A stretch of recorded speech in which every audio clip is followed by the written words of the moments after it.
Ono v podstate v 48. alebo po 48. vzniklo ČSAD.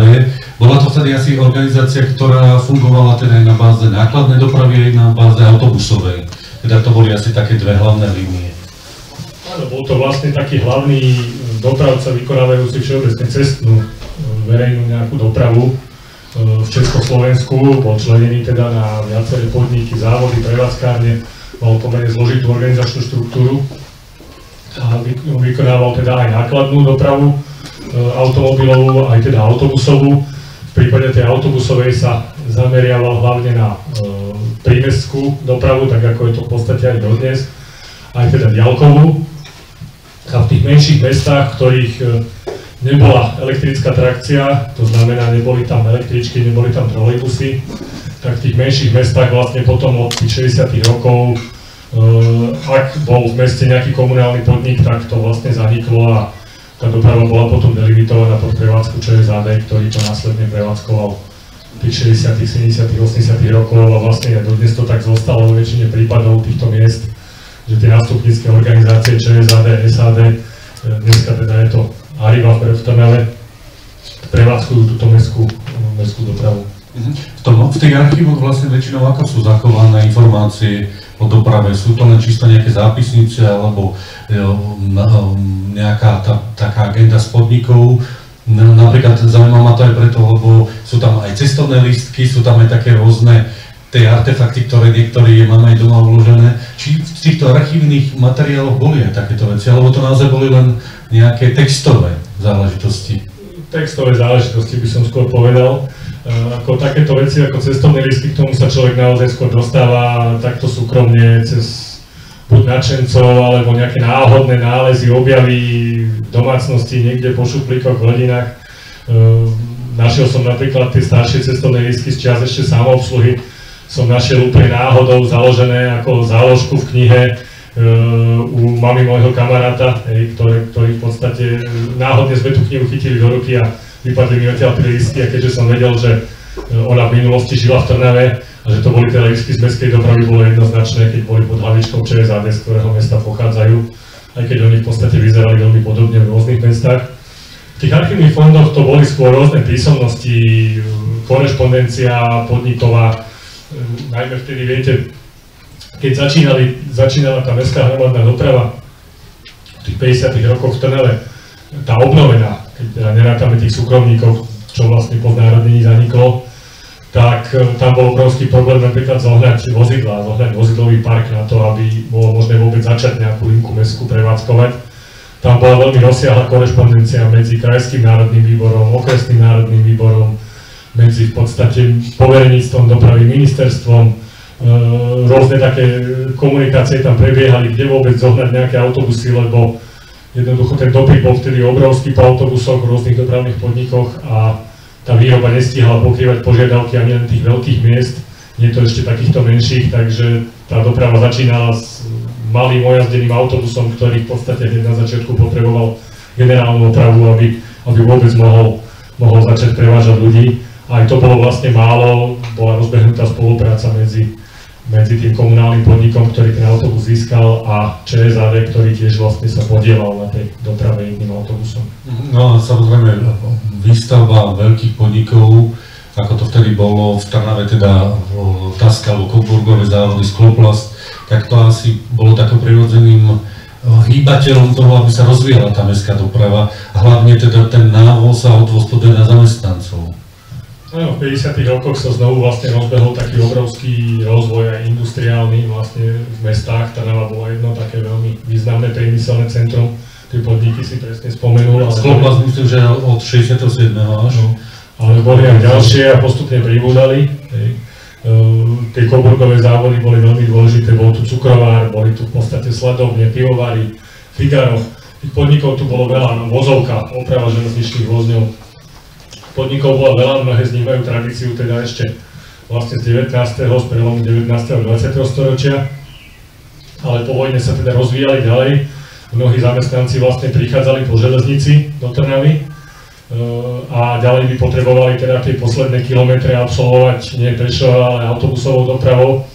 A keďže táto absentovala, tak tam ten tlak vlastne na zavedenie mestskej dopravy v tých 50. rokoch, začiatkom 50. rokov bol obrovský.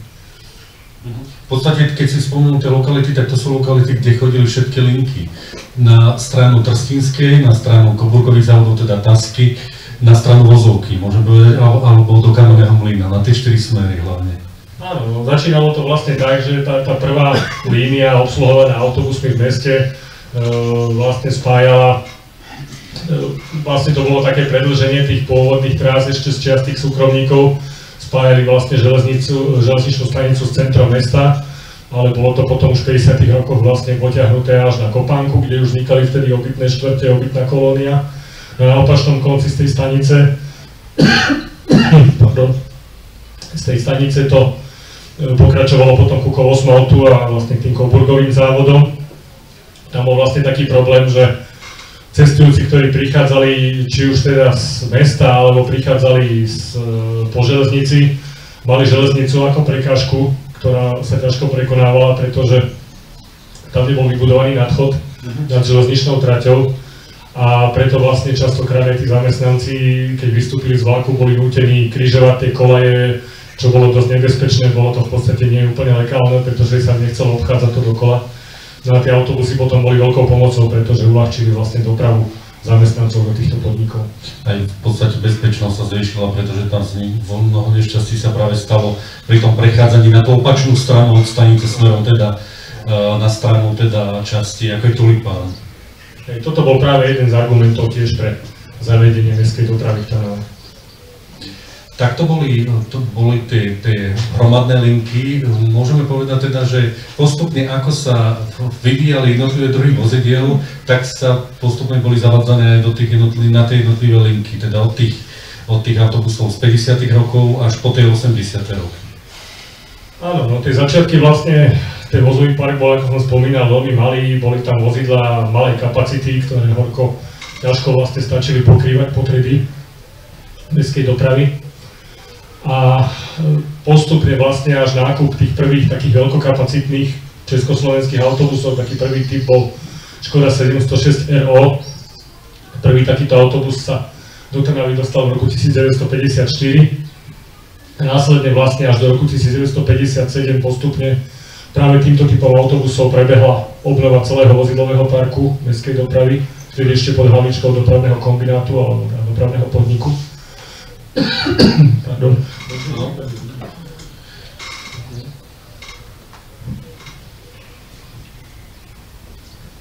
Ďakujem.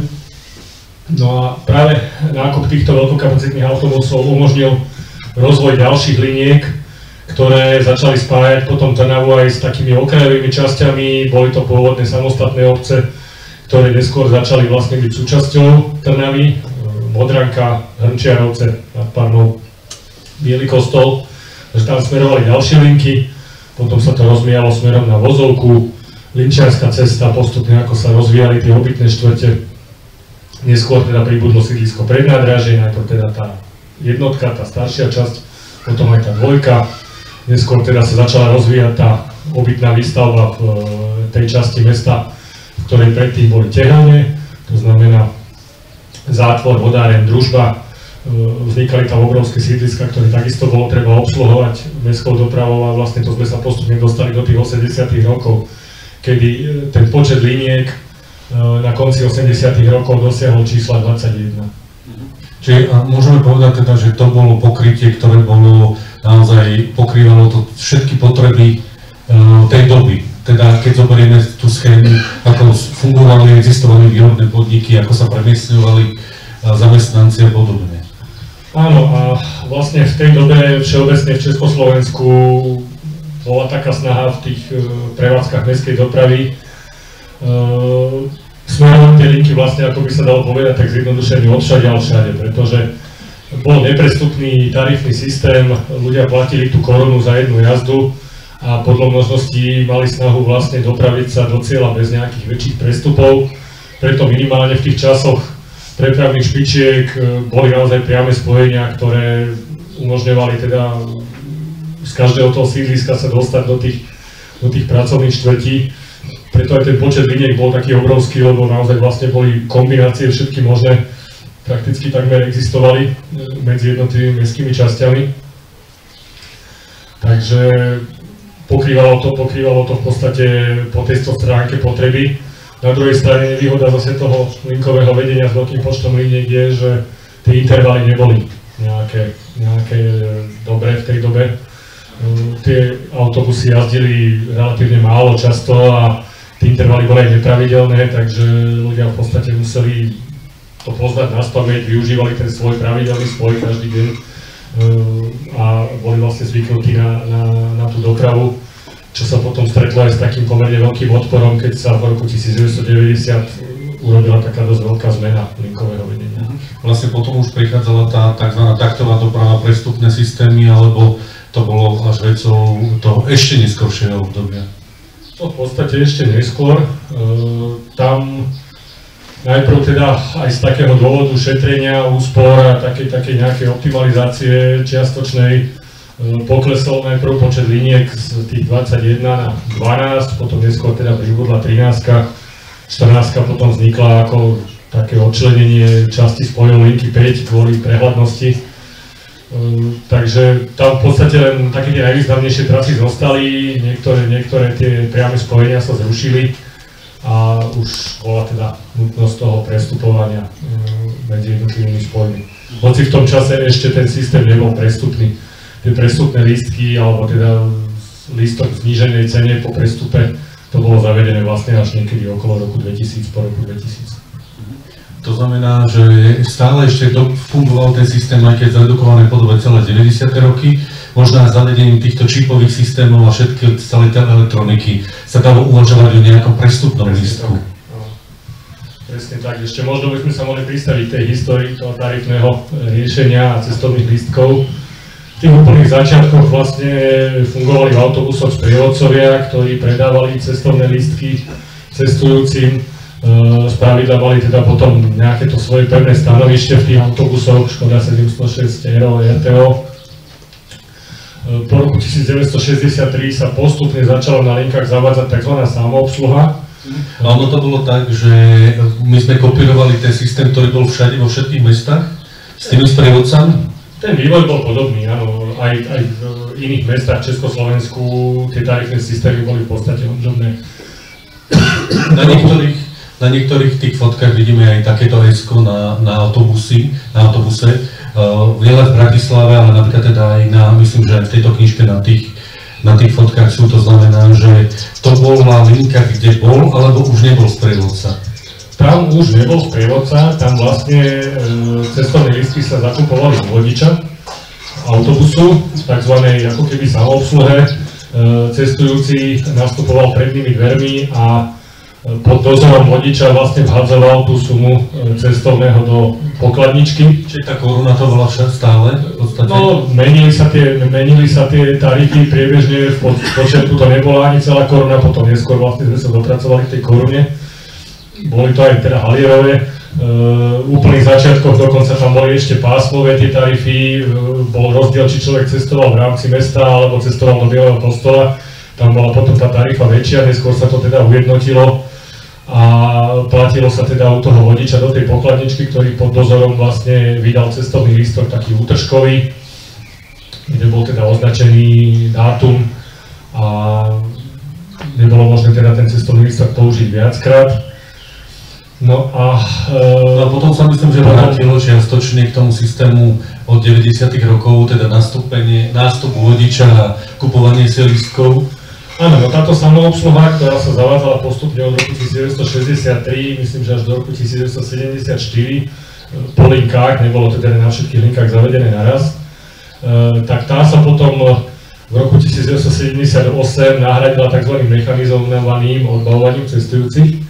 To znamená vlastne takým tým známym systémom, kedy boli do vozidel nainštalované mechanické označovače, také dierovacie mechanické strojčeky, ktoré boli inak maďarského pôvodu a slúžili vlastne až do konca 80.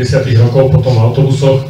Bol to vlastne systém, kedy sa cestovné lístky pre urýchlenie dopravy kupovali v predpredaji pomocou teda obchodnej siete. Cestovné lístky sa kupovali najprv v predajniach jednoty zdroja, potom neskôr aj prostredníctvom teda poštových novinových služieb, prostredníctvom PNS-iek a v známych automatoch na cestovné lístky východonemeckých značky Merona, ktorých bolo tiež približne 30 alebo 40 kusov v Trnave postupne. Máme tam aj takú fotku toho automatu? Podarilo sa ju nejak zohnať? No, neviem teraz, či som myslím, že tam tá fotka sa nakoniec nedostala, ale cestovné lístky z tohto obdobia tam máme. To je škoda naozaj, že neboli nejaké jednoduché fotoaparáty, pretože takáto každodennosť, ako bol ten automat na cestovné lístky, ktorý neraz mnohých aj hneval, keďže nechcel pracovať, tak taká fotka takých je málo naozaj, škoda. No, priamo trnavská fotka, nejaká detailná automatu viac menej chýba, ako sú nejaké náhodné zábery v publikáciách, monografiách, kde je vidieť na ulici nejaký malinký záber na takýto automat, ale ako priamo teda z Trnavy sa nezachovali asi podľa všetkého ani tie automaty, ani nejaké fotografie v lepšej kvalite, ktoré by stáli za to nejak publikovať. No a... Čiže nemáte múzeum dopravy taký automat? Automat zatiaľ nemáme, no. Zatiaľ takýto automat nemáme, hoci nechýbalo možno veľa. Počul som informáciu, že veľa takých automatov bolo k dispozícii napríklad v Nitre v nejakom sklade. Začali sa o to potom nadšenci zaujímať a chceli ich teda zachrániť a nejak tesne im to ušlo, že už mali naplánovanú akciu záchrany a stihlo sa to zlikvidovať z toho skladu skôr, než to odviezli, takže... Tak možno, že pán hovorca vy nám pomôže možno, že niekde v nejakom závode nejaký taký ešte, čo sa z 90. rokov niekde tam zabudol zlikvidovať, alebo teda možno aj ho niekto schoval, tak možno sa nejaký nájde. No, skúste prehľadať sklady na Nitrianskej, možno niečo nájdete. No a tak to sme hovorili o tých automatoch, inak to je zaujímavé, v časopise Roháč často v 80. rokoch sa objavovalo taká zaujímavá fotografie, ako tieto automaty sú poruchové, ako vydávajú rôzne kratšie alebo dlhšie tieto cestovné lístky alebo lístky, ktoré nie je vidno jednoducho, nie je vidno tú tlač. Takže bola radosť, akože určite mali cestujúci mnohokrát. Najmä teda, ak stretli revízora a mali takýto lístok, ktorý bol označený ako neplatný. Áno, ako boli s tým dosť problémy, tieto najstaršie automaty boli veľmi jednoduché konštrukcie, v podstate tie cestovné lístky tam boli pečiatkované a zrejme tie automaty nemali nejaký spôsob, ako sami prišli na to, že tam chýba tá pečiatková farba alebo sa nejak posunul ten papier, takže jednoducho tam to potom bolo na tom, že ten cestujúci musel nejako upozorniť prevádzkovateľa, že ten automat nefunguje. Nemal nejakú takú samokontrolu, takže naozaj vychádzali z toho rôzne lístky. Ale stáva sa to občas aj dnes. Aj dnes sa mi to stalo v Bratislave, že ten lístok bol ako menší, než mal byť. Ale myslím, že boli dva druhy. Jeden bol len na koruny, na jednokorunové a iné boli na mince, teda väčšie nominálne hodnoty a tie vydávali aj 5 naraz napríklad. Áno, potom boli už také rôzne novšie verzie týchto automatov, ktoré pri hodení väčšej nominálnej sumy automaticky vydali potom väčší počet cestovných lístkov. Dokonca potom bola aj podobná verzia automatu, ktorá vydávala aj 2 druhy cestovných lístkov rôzne, ale to bolo len v Bratislave, pokiaľ v Trnave tento typ automatu nebol. To boli len tie jednoduché vlastne na jeden typ lístka. To si ešte povedzme, neviem opäť, či to je v knihe, zatiaľ som ju podrobne nečítal, ale čo revízory v Trnave? A táto téma, čo sa ti podarilo zistiť? Je tam práve v knihe zmienka o tomto, našli sme taký zaujímavý článok, lebo keď sme hovorili o tých informačných zdrojoch pre knihu, tak som ešte nespomenul možno na začiatku jeden taký významný zdroj informácií, okrem teda tých mojich pozorovaní a šoférov a tých archívnych inštitúcií, a síce dobové články z tlače. A práve vďaka tejto knižnici, v ktorej sedíme, ktorá má v podstate vo svojom archíve Trnavský hlas, má v podstate ďalšie periodika Kultúra a život Trnavy, boli rôzne teda miestne mestské periodika, ktoré vlastne publikovali prirodzene aj dobové články o vývoji mestskej dopravy. Myslím, že aj Hlas ľudu ešte bol taký západoslovenskej noviny, denník v podstate. Ten myslím, že je k dispozícii v čítárni, teda v regionálnom oddelení. Takže v týchto rôznych časopisoch, periodikách, novinách sa nachádzali mnohé zaujímavé články, nielen teda, ktoré informovali o novinkách, to znamená zavedenie nejakej novej linky, zmena trasy linky a podobne, ale aj rôzne také pikošky, zaujímavosti, ktoré sa v podstate z toho bežného života tej mestskej dopravy, ktoré sa v podstate diali. No a práve sa mi podarilo nájsť, a dal som to aj do knižky, je to v podstate taký článok o tom, ako vlastne mala jedna cestujúca konflikt s revízorom v mestskej doprave v Trnave, pretože cestovala asi často aj do Bratislavy, mala tam v peňaženke kúpené v predpredaji cestovné lístky dvoch druhov, teda aj tie so žltou potlačou, ktoré platili v podnikoch ČSAD Bratislava, to znamená aj v mestskej doprave v Trnave, ale mala tam aj niekoľko lístkov z mestskej dopravy z Bratislavy, z dopravného podniku. No ale omylom vyťahla ten druhý, ten bratislavský, označila si ho vlastne v označovači, ktorý bol zhodný. No a potom, keď zistila chybu, tak najprv ako tak aj siahla do peňaženky, že teda sa opraví a že označí druhý. No a potom mávla rukou a povedala si, že no a čo, koruna ako koruna, a cestovala na ten bratislavský. No a práve sa tam objavil revizor, ktorý teda jej tú chybu vytkol, no a potom začala byť agresívna, začala sa s ním vlastne s tým revizorom hádať. No a ak to vlastne prebehlo v tých novinách, tak aj potom bolo pokračovanie toho článku, vyjadril sa k tomu aj dopravca, ktorý teda vlastne vysvetlil, že obidva tie dopravné podniky majú každý samostatnú pokladnicu a že jednoducho nie je možné tie cestovné lístky zamieňať. Takže to tam bolo vlastne vysvetľované, takže aj s revizormi určite boli vlastne také ako príhody. Ja som počul v podstate tiež spomienky aj z mojej rodiny, hej, že kedysi dávno v tých 80. rokoch boli len dvaja revízori v Trnave a oni mali taký typický vzhľad, zraz každý ich už poznal, takže jednoducho ako náhle sa zjavili v uliciach, tak každý mal platný lístok, lebo nikto si už netrúfal cestovať bez lístka. Ale táto verzia toho označovania je taká medzi Trnavčanmi, taká zase bratislavská, že si trnavské lístky označovali Bratislav, kde tých revízorov bolo samozrejme nepomerne viac. No mohlo sa to stať, samozrejme. Dobre, takže knižka je na svete. Ešte si spomeňme kapitolu, o ktorej nám povie Peter Martinko viac, ale možno ty ju tak uvieť do takého kontextu. A to je kapitola, ktorá nám hovorí o nezrealizovanom projekte alebo zámere budovania trolejbusovej dopravy v Trnave. Áno, toto je taká menej známa kapitola z histórie vlastne mestskej dopravy v Trnave, taká tá nezrealizovaná. Vlastne to všetko v podstate začalo niekedy, no, našiel som také zmienky v tých archívnych dokumentoch ešte zo 60. rokov, že už tam vlastne odborníci odporúčali, že by bolo dobre začať sa zaoberať aj problematikou zavedenia trolejbusovej dopravy v meste.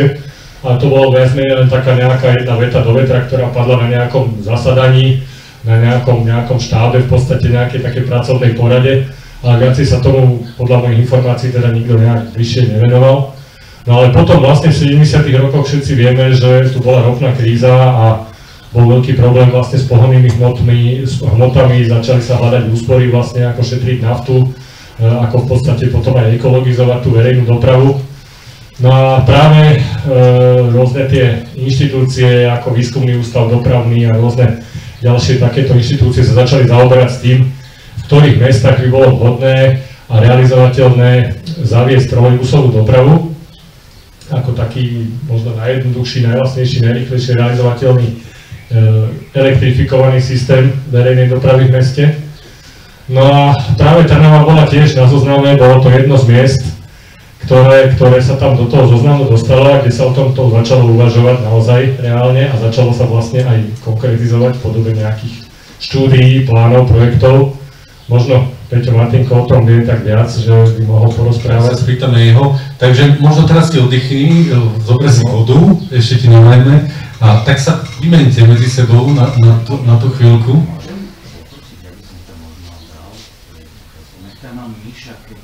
Je? Dobre. Takže prípadne ja si takto odsadím a píše tebe vrátim. Áno.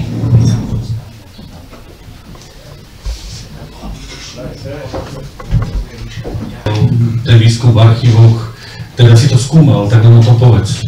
Napríklad to, kde malo byť depo, aké mali byť linky a podobne.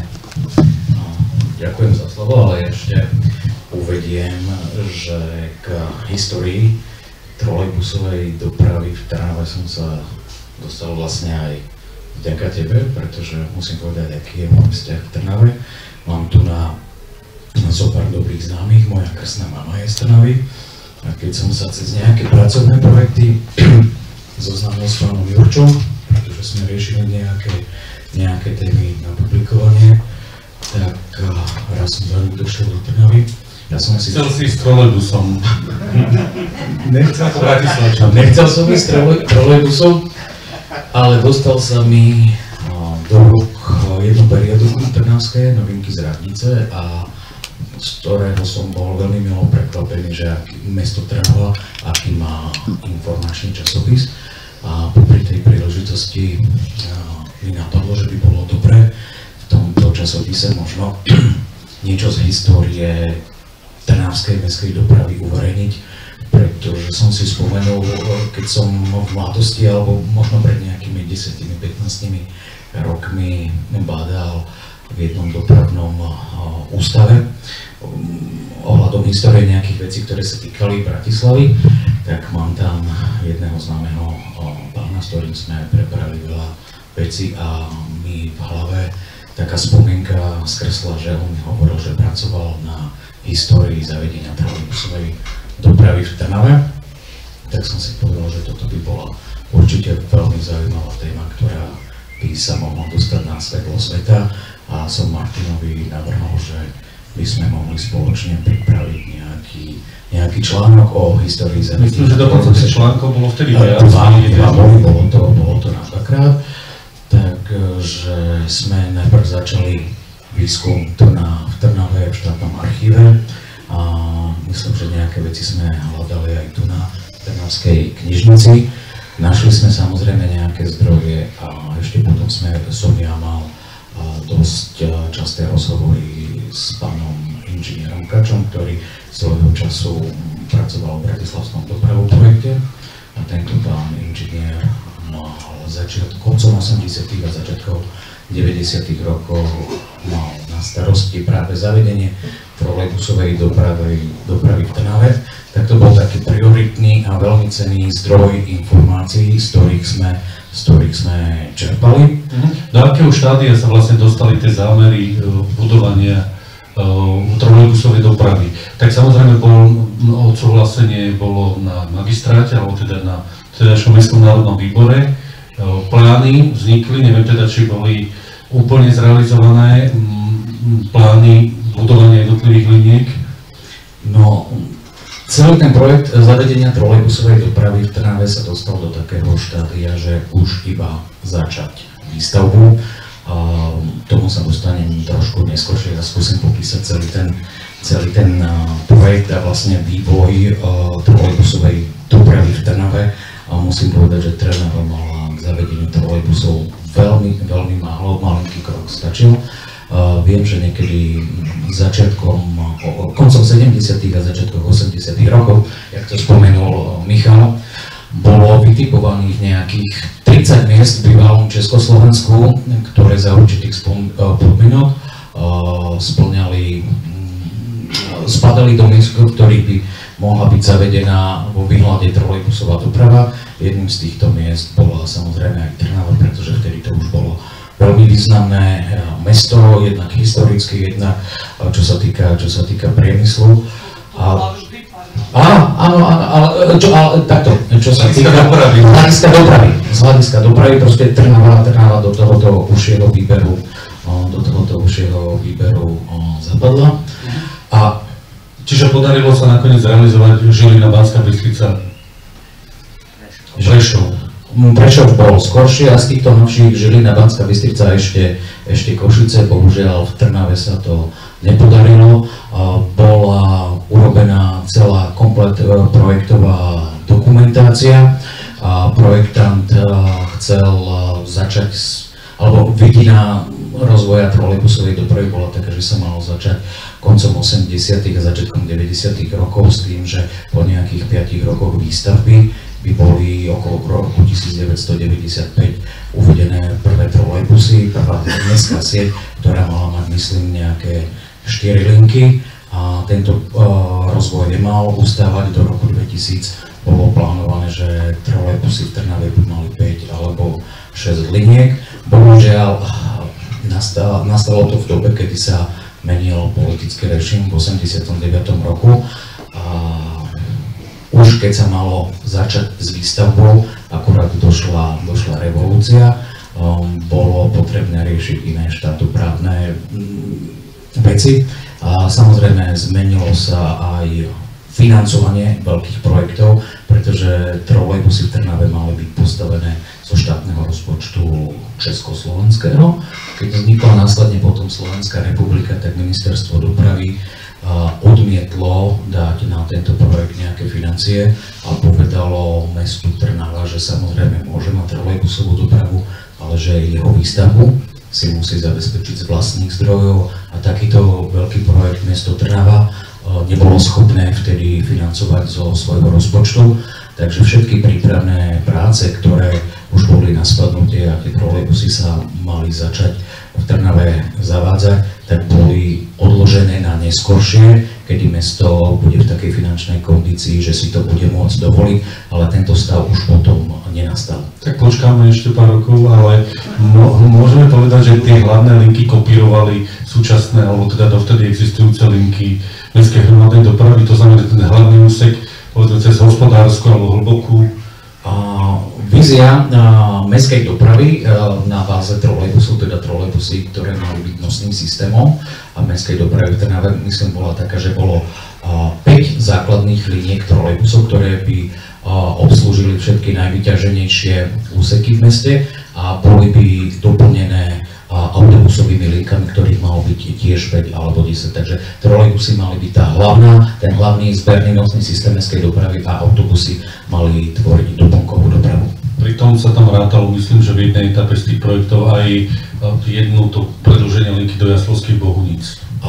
O projekte trolejbusov do Jaslovských Bohuníc, áno, sa hovorilo, ale to bolo ešte, myslím, začiatkom 80. rokov, kedy sa uvažovalo, že Trnava bude spojená 2 linkami trolejbusov až do Jaslovských Bohuníc. To bolo niekedy v druhej polovici 80. rokov a už zaujímavosťou toho projektu bolo, že najprv mali byť uvedené trolejbusy medzi Trnavou a Jaslovskými Bohunicami, až následne sa mala stávať mestská sieť v samotnom meste Trnava, ale potom ten projekt z polovice s pravom 80. a 90. rokov, ten už o trolejbusovej linke do Jaslovských Bohuníc nehovoril nič, keď sa prioritne sústredil na zavedenie trolejbusov v samotnom meste Trnave. Michal, chceš ešte k tomu niečo doplniť? Dokonca mám taký pocit, že tam ešte bola aj zmienka o Piešťanoch, že tam mal byť vlastne spoločný dopravný podnik medzi Trnavou a Piešťanmi. V podstate tak je to aj teraz, že Hlovec, Piešťany, no tak teraz je to ako v rámci jednej Arivy tiež, v rámci jedného pôsobenia, ale mal tam vlastne vznikať dopravný podnik, lebo takou veľkou zaujímavosťou Banskej Bystrice je, že tam tú trolejbusovú dopravu začal prevádzkovať podnik ČSAD. To je taký jediný prípad asi v Československu, kedy sa toto udialo. Ale tuto sa teda uvažovalo, pokiaľ viem, o budovaní, o vytvorení dopravného podniku a dokonca to malo byť v tých počiatkoch, keď sa uvažovalo ešte o tej trati do Jaslovských Bohuníc, to malo pokračovať až do Piešťan a malo byť vlastne spoločný dopravný podnik týchto dvoch. Ja ťa iba doplním, áno, dobre si povedal o tých Piešťanoch. V tých 80. rokoch sa uvažovalo, že aj v Piešťanoch by mala byť zavedená trolejbusová doprava, tam boli nejaké 2 linky plánované a bolo plánované, že pre prevádzku mestskej dopravy na báze trolejbusov v Trnave aj v Piešťanoch bude vytvorený jeden dopravný podnik aj pre Trnavu, aj pre Piešťany. Áno. A ešte čo sme možno nespomenuli, aké vozidlá by pripadali do úvahy v prípade, že teda by sme hovorili o tých 90. rokoch, že by už nejaké tie prvé linky tu premávali. Uvažovalo sa o vtedajších československých trolejbusoch typu Škoda 14R v tej krátkej verzii, respektíve Škoda 15R ako klbový trolejbus. Ja by som ešte v tomto súvislosti chcel povedať a teda poďakovať inžinierovi Ivanovi Kačovi, ktorý vlastne zo svojej hlavy a zo svojich spomienok poskytol všetky informácie, ktoré zo svojho profesného života mal na zavedenie trolejbusovej dopravy v Trnave, lebo bez neho by sme, myslím, čo sa týka výskumu v tejto veci nenapísali ani čiarku. Ja som sa obrátil aj na samotný dopravový projekt Bratislava, ktorý mal mať údajne archivovaný celý tento projekt, ale tam mi odpovedali, že proste oni u seba už nič takéto nemajú a nemienili sa so mnou na túto tému baviť, takže inžinier Kačo, ktorý už je teraz na dôchodku, tým, že takto načral do svojich vedomostí, tak na základe toho sa mohol dať aj do knižnej, vlastne do podoby článkov a následne do knižnej podoby spracovať tento projekt zavedenia trolejbusov.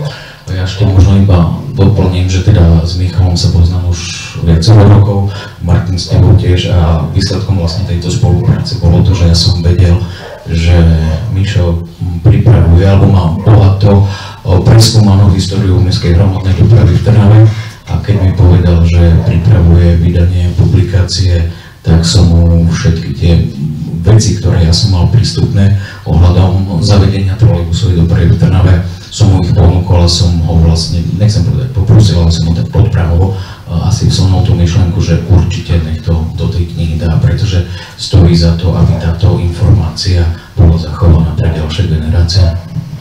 Preto pripájam sa ja tiež k poďakovaniu aj inžinierovi Kačovi, ako už Peťo teda spomenul.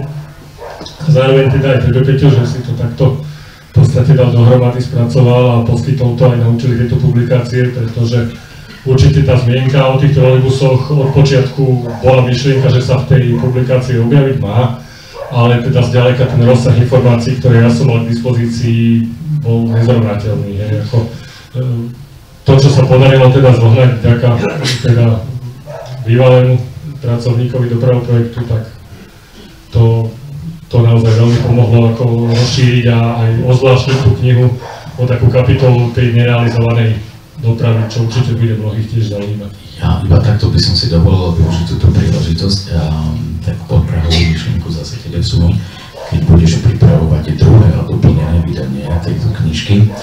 Máme tam ešte nejaký materiál na vyskúmanie, dúfam, že sa nám to podarí, niečo o myšlienke zavedenia električkovej dopravy v Trnave a plus ešte ja ti tam doplním jeden bratislavský projekt, ktorý sa trošku dotýka Trnavy, rýchlodrážny systém mestskej dopravy v Bratislave, ktorého v roku 2003 jedna vetva mala končiť práve v Trnave, bolo to schované pod projektom bratislavského metra, takže možno aj nejaká kapitola o stanice metra v Trnave by tam mohla pribudnúť.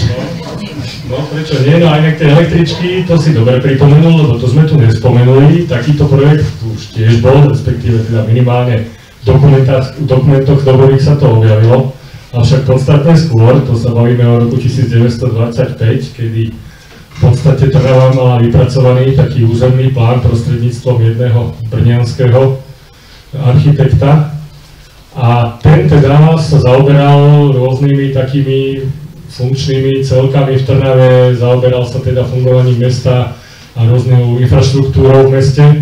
No a existuje v podstate nákres, ktorý je v podstate aj reprodukovaný v knižke, že teda nie je to nejaká vysoká kvalita, ale zmienujú sa v tom nákrese k tomu územnému plánu, zmienuje sa vlastne aj niekoľko električkových tratí, ktoré sa v meste mali vyskytovať a ktoré mali vlastne spájať jednotlivé mestské časti. Žiaľ, zatiaľ nemáme k tomuto nejaké podrobnejšie informácie, ale existovala aj teda zmienka, že sa uvažovalo v tých dávnych dobách aj o električkách.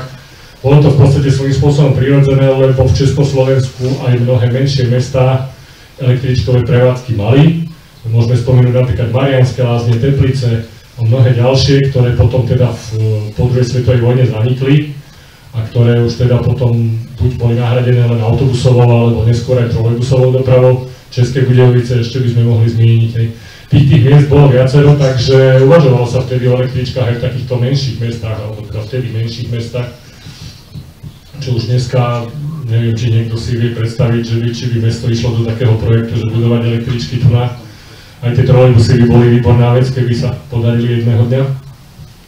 Takže aj takáto zmienka bola. No a to metro, to malo byť také vyústenie toho bratislavského metra v čase, keď už teda sa rozmýšľalo v takých širokých súvislostiach, že sa v podstate prepájal ten rýchlodrážny systém v Bratislave s regionálnou dopravou a mal teda vlastne obsluhovať široký región. Aj dnes vlastne prirodzene tá bratislavská integrovaná doprava siaha až do Trnavy. A v podstate teda je to trať, ktorá je prebudovaná na ten polhodinový takt v podstate, tak to je zrejme asi dedičstvo toho zámeru budovania takéto rýchlo dráhy Bratislava-Trnava. Takže Peter, Martinko, ďakujem. Ešte ťa potom zavoláme, keď si tu spoločne uvedieme tu, ale mohol si túto stoličku nechať, pretože ja zavolám pána Petra Stacha z Trnavského závodu, alebo hovorcu závodov Arrivy na Slovensku, pretože si povedzme ešte teda o súčasnosti mestskej hromadnej dopravy v Trnave. Mohol by si, Michal, nadviazať na to, kedy teda celý tento model prevzala Arriva a teda potom pána Stacha sa spýtam, ako to funguje všetko v súčasnosti. No, Arriva vlastne bola takým pokračovateľom celého toho vývoja. Ten dopravca, ktorý v podstate začal prevádzkovať v roku 1960 mestskú dopravu, je to teda pod názvom Československá automobilová doprava, čoskoro upravené na Československá štátna automobilová doprava s krátkou ČSAD. Toto vlastne skončilo v roku 1993. Prirodzene po rozdelení republiky na dva štáty, tak vznikla Slovenská autobusová doprava, ktorá najprv bola štátnym podnikom, potom neskôr, myslím, že od roku 2003 alebo 4 akciovou spoločnosťou. No a potom vlastne prišla vlastne privatizácia a prevzala prevádzku mestskej dopravy a teda vlastne nielen mestskej dopravy, ale aj regionálnej a ďalkovej. SAD Trnava, vlastne celej tej prevádzky SAD Trnava, spoločnosť Arriva Trnava. A to bolo v roku... Tak 10 rokov to je zhruba, nie? Aj zhruba dokonca. Ale čo je dôležité, zmenil sa, alebo teda ten najdôležitejšia zmena bola tá vizuálna, pretože tie vozidlá naozaj sú veľmi ľahko identifikovateľné a najmä to, že pribudlo veľa elektroniky. To znamená, zlepšil sa ten prestupný systém, zlepšil sa systém platby za dopravné a podobne. Ďakujem veľmi pekne za slovo. No áno, tá integrovaná doprava je v podstate jeden spôsob, ako sa dá uvažovať v budúcnosti, či už mestskej dopravy, autobusovej, alebo vôbec mestskej dopravy, alebo aj regionálnej dopravy. Či toto je vývoj technologický, ktorý aj sme radi, že je, a aj ho nie je už dneska možno zastaviť. Ja by som nadviazal možno na tú kapitolu neexistujúcej trolejbusovej dopravy v Trnave. Pretože dnes, a to budem skôr hovoriť o budúcnosti, lebo v podstate vy poznáte asi najlepšie to, akým spôsobom dnes funguje aj Arriva v Trnave, aj mestská doprava, aj regionálna doprava. A možno pre vás bude zaujímavé, keď budem chvíľku hovoriť o tom, že čo by mohlo prísť v blízkej budúcnosti a čo prichádza teda vlastne v celej Európe niekde rýchlejšie, niekde pomalšie a aj na Slovensku, a to je elektrifikácia. A keď my hovoríme dneska a spomíname na nerealizovaný projekt trolejbusu v Trnave, tak zároveň treba povedať, že trolejbus je elektrobus.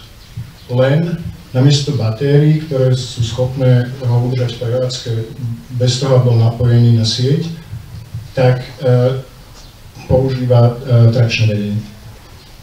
A v minulom roku Arriva skúšala v Trnave, už testovala aj vodíkový elektrobus, aj elektrobus batériový, práve s tým, že Trnava aj mesto, aj kraj na Slovensku patria medzi tie najpokrokovejšie regióny a mestá v tom, ako rozmýšľajú o budúcnosti verejnej dopravy.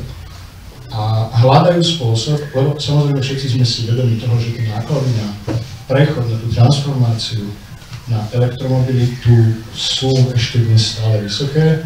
Čiže my spolu v tom partnerstve s mestom aj s regiónom hľadáme ten spôsob, ako nájsť peniaze, povedzme, aj z európskych fondov, aj v štátnom rozpočte a postupne nahrádzať súčasné vozidlami, ktoré sú bezemisné, a vlastne aj týmto spôsobom by sa dalo povedať, že už v blízkej budúcnosti si ja osobne myslím, ten projekt trolejbusu v Trnave, teda elektrobusu vlastne, môže sa stať realitou týmto spôsobom, že nebude treba budovať trakčné vedenie, skrátka prejdeme na elektrobus aj bez toho.